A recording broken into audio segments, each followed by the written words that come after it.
Hello everyone on the channel Family Stories from Smith. Enjoy. My wife humiliated me in front of her friends, calling me a worthless loser. So I quietly walked away, rebuilt my life, and what happened next left her in total shock. My name is Ethan Carter, and I'm 47 years old. For most of my life, I believed in the value of loyalty, hard work, and quiet dignity. I never thought those qualities would be turned against me. I married my college sweetheart, Melissa, when I was 34.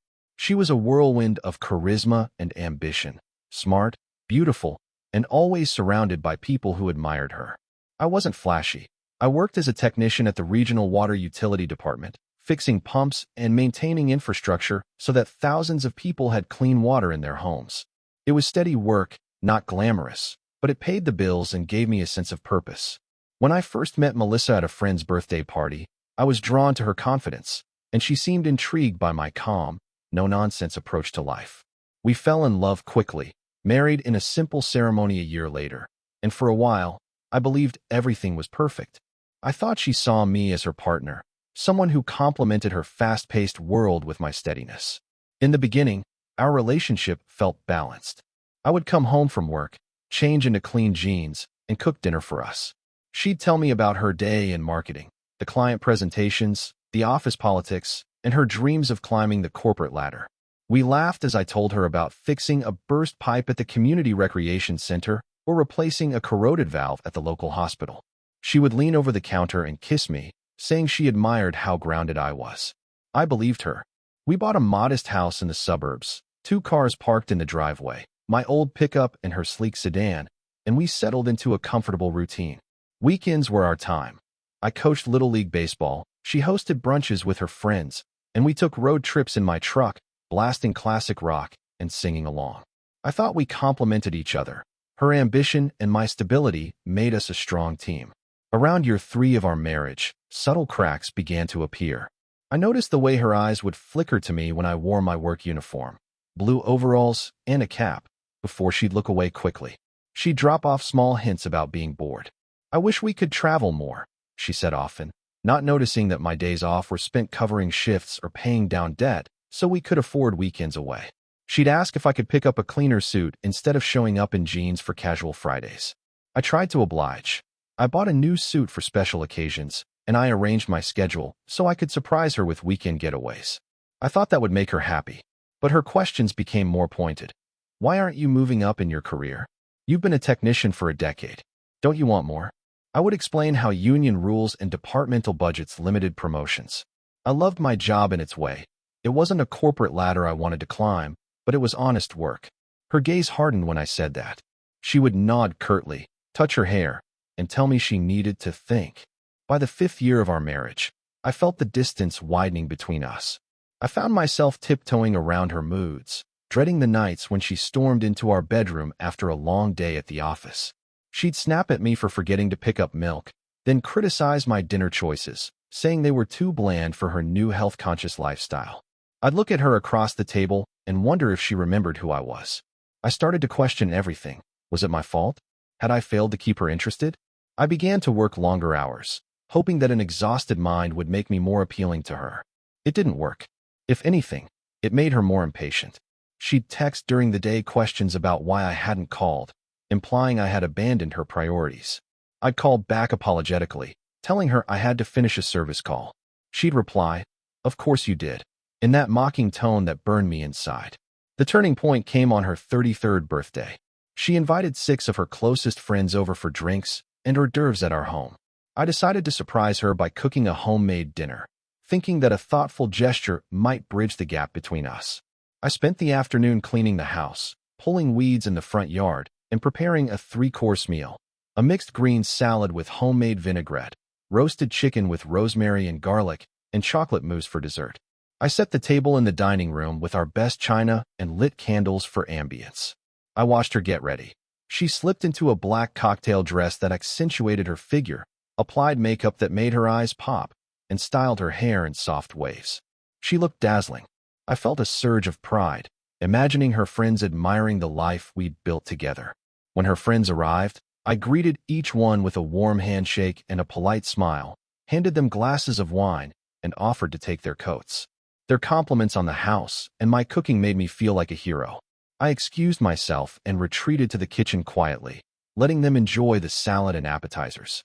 I peeked through the half-open kitchen door as they gathered around the dining table, wine glasses in hand, chatting and laughing.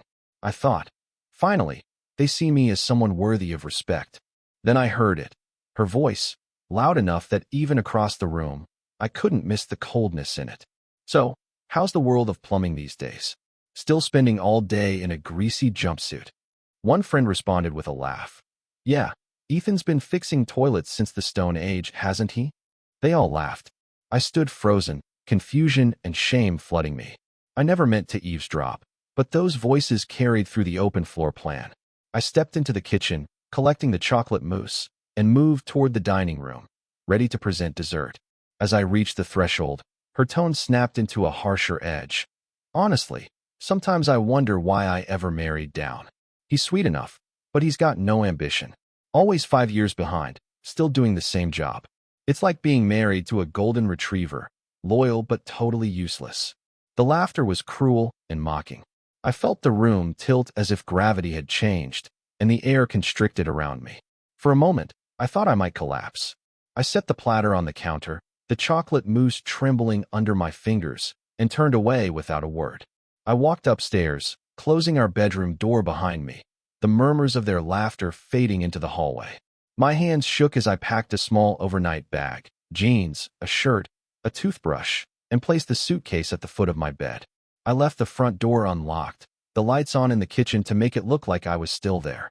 Then I got in my car and drove to my brother Michael's house, 5 towns over, never looking back.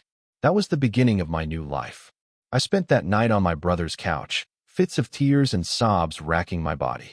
Michael sat beside me, silent and steady, wrapping me in his arms until my shoulders stopped trembling. He didn't try to make me feel better by saying cliched things. He simply let me exist in my grief. The next morning, I woke with a headache and a hollow ache where my heart used to be. I scrolled through my phone and saw dozens of missed calls and messages from Alyssa. Some were frantic. Where are you? Some were angry. How dare you leave on my birthday? And some were insulting. You're so pathetic, you can't even face me. I deleted them all without replying. I realized then that I needed time to recover before I could deal with her. I needed to find myself again. Over the next 2 weeks, I didn't contact her or the house. I stayed with Michael, helping him renovate his basement. I worked with paint and sawdust, letting the physical labor tire me out so I could sleep. At night, we'd drink cheap beer and talk about our childhood, how our parents taught us to respect ourselves, and how I deserved better than contempt masquerading as love. I began to journal, scribbling thoughts about my past identity, my hopes for the future, and the person I wanted to become. I realized I was more than a technician in greasy overalls. I was someone who could learn new skills, take on challenges, and build a life on my own terms. It was time to take practical steps. First, I needed a place to live. I looked online for affordable apartments near downtown, focusing on studio and one-bedroom units within my budget. My technician's salary wasn't enormous, but it paid the bills. I called a few landlords, scheduled tours, and found a small one-bedroom unit 4 miles from my old house. It had hardwood floors, a tiny galley kitchen, and enough light streaming through the window to read without lamps. It wasn't luxurious, but it was mine. I signed a 6-month lease, telling myself I would stay longer only if I felt comfortable. I moved in midweek, renting a U-Haul and promising myself I would never set foot in that house again unless it was on my terms. With the apartment set up, the next step was stability in my work and finances. I went back to my technician job at the water utility with a renewed sense of purpose. I took on extra overtime shifts, weekend call-outs, and accepted assignments in more distant parts of the county that paid higher per-mile rates. I made coffee at home instead of grabbing a latte each morning. I brought lunches from home. I cut unnecessary subscriptions. Every penny I could save went into a small emergency fund. I paid rent, utilities, and used the rest to buy groceries and fill my tank. I realized I lived on far less stress since I didn't have to juggle her moods or her social life. I focused on the present moment, fixing the leaking valve at the elementary school, repairing the booster pump at the fire station. Each job gave me a sense of accomplishment I'd never felt in our marriage, where I was simply dismissed as unambitious. Meanwhile, I poured energy into personal growth. I enrolled at the local community college to finish the business degree I had started years ago, but dropped when we married. I took evening classes twice a week in accounting and management. The first semester was tough. I hadn't been in a classroom in 2 decades, and I felt out of place among younger students in their 20s. I struggled with term papers and group projects, but I persevered. I spent weekends in the library, studying microeconomics and marketing. My professors noticed my dedication. One of them, Professor Simmons, took me aside after class and said, "Ethan, you have a mature perspective. Your work ethic is impressive." I thanked him and thought, this is for me, not for her. Each completed assignment reminded me I was capable of change and growth. During this time, I reconnected with old friends I hadn't seen since high school. I started going on hikes with a meetup group. There was a group called Trailblazers that organized Saturday morning hikes in state parks. I showed up for the first time wearing old tennis shoes and jeans, nervous about how they would judge me. Instead, they welcomed me warmly.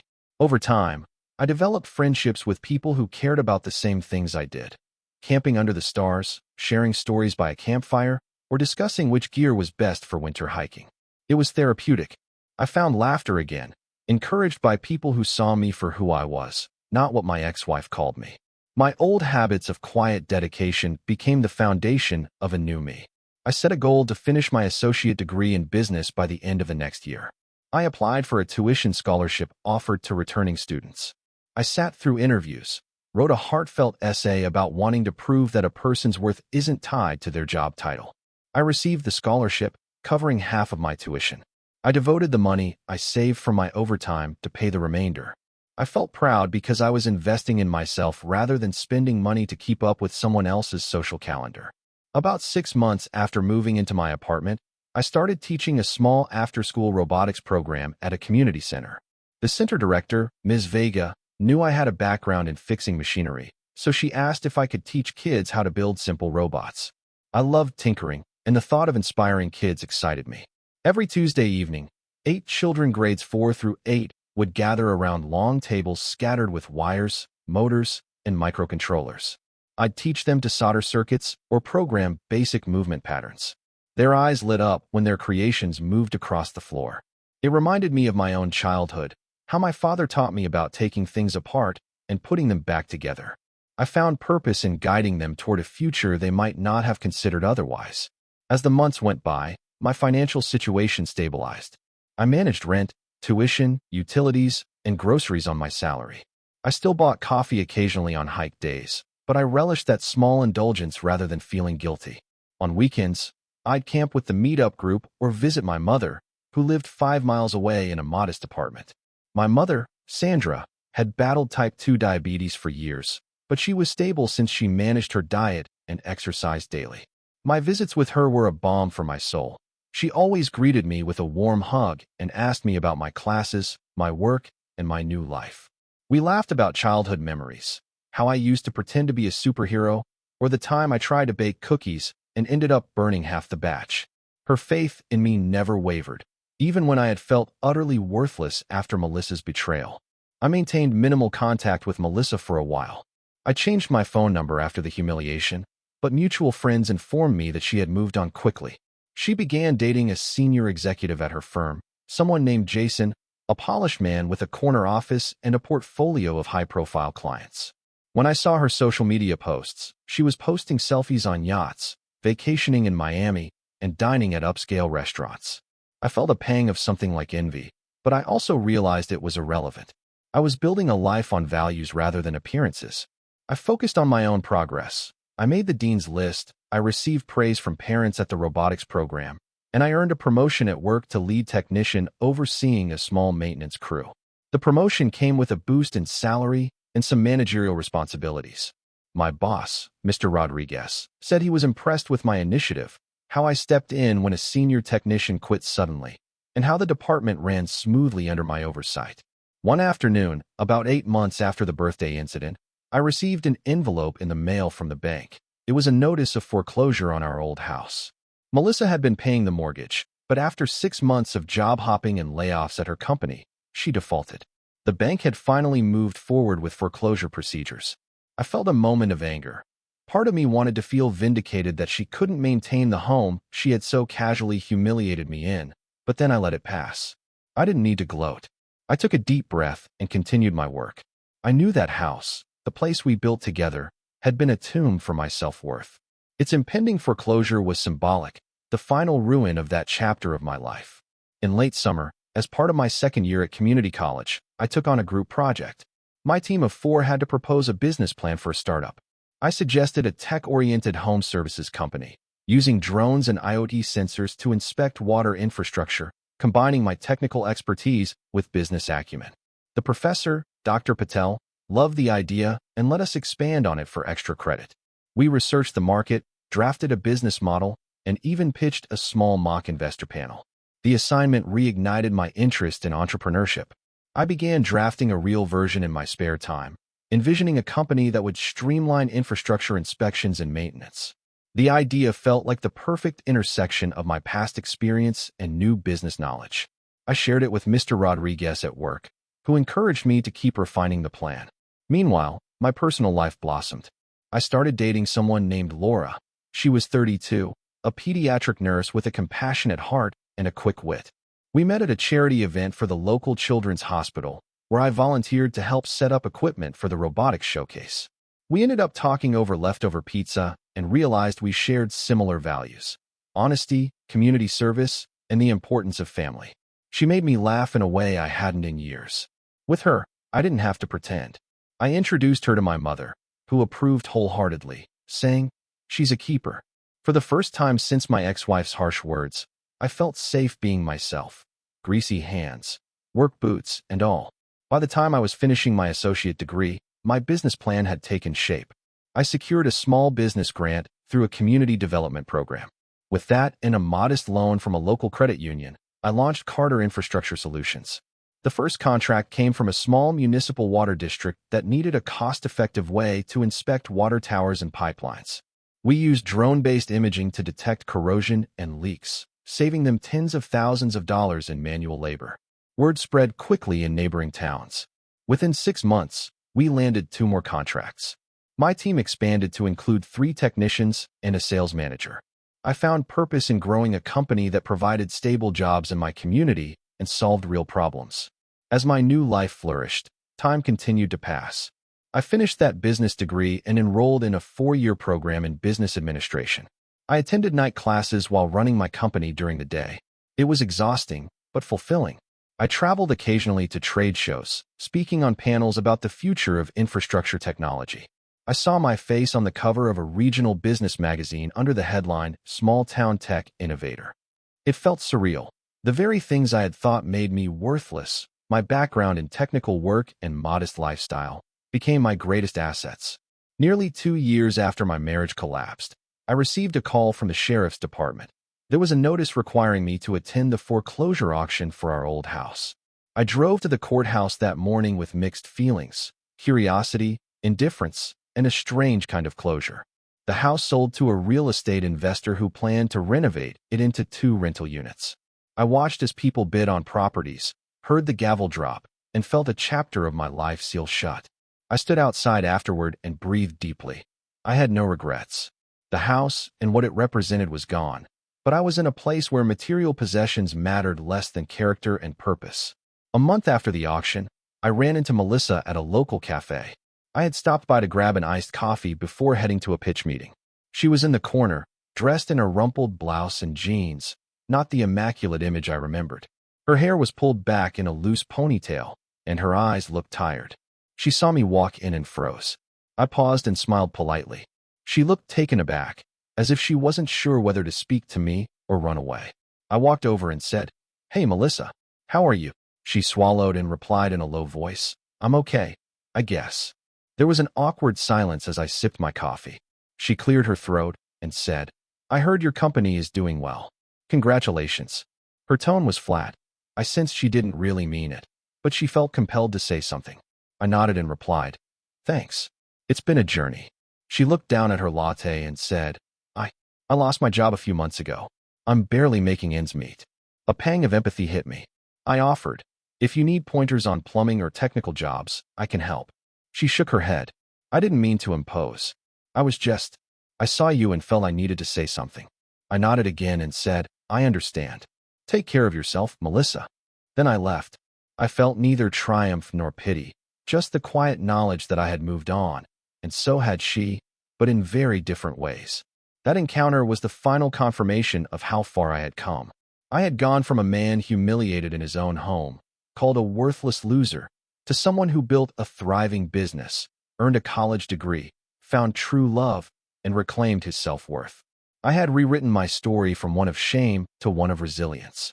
The person who once dismissed me now lived with the consequences of her own choices, while I thrived on a path defined by my own values and efforts. Today, my company employs 10 full-time staff, serves multiple counties, and is on track to expand statewide. My revenue has doubled each year since founding. I live in a modest but comfortable home a few towns over from my mother's place. I'm engaged to Laura, who laughs at my terrible dad jokes and supports me through the highs and lows of entrepreneurship. We plan to marry next spring. My mother is in good health. Her diabetes is managed, and she volunteers at the local library. We celebrate holidays together with laughter, reminiscing about the past without bitterness. My life is built on authenticity, empathy, and community. I know where I came from and what I endured. I know what it feels like to be stripped of dignity in a whisper behind closed doors and to rise again, not by seeking revenge, but by quietly rebuilding and proving my own worth. If you're listening and have ever felt humiliated by someone who claimed to love you, know that walking away doesn't make you weak, it makes you brave. It takes tremendous courage to face an uncertain future rather than stay and let someone define your worth. Sometimes the best response to cruelty is silence followed by purpose. When you stand on your own 2 feet, prioritize your values, and invest in your growth, you become unstoppable. The person who thought they could break you will watch, astounded, as you thrive. When they see what you've become, that is your greatest victory, because it proves that no amount of disdain can hold back genuine resilience. I was called a worthless loser, but I used that moment as the spark to light a fire of determination.